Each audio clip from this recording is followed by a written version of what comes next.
जो कहते हैं कि हम अल्लाह पर और रोज़े आखिर पर ईमान रखते हैं, हालांकि वो ईमान नहीं रखते। ये अपने ख्याल में अल्लाह को और मोमिनों को धोखा देते हैं, मगर हकीकत में अपने सिवा किसी को धोखा नहीं देते और इससे बेखबर हैं। इनके दिलों में कुफ्र का मरज था, अल्लाह ने इनका मरज और ज्यादा कर दिया और इनके झूठ बोलने के सबब इनको दुख देने वाला अजाब होगा।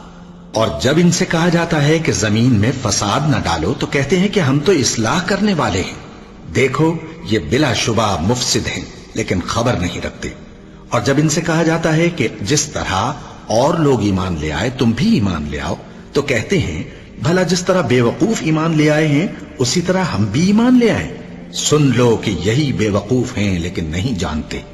और ये लोग जब मोमिनों से मिलते हैं तो कहते हैं कि हम ईमान ले आए हैं, और जब अपने शैतानों में जाते हैं तो उनसे कहते हैं कि हम तुम्हारे साथ हैं, और मुसलमानों से तो हम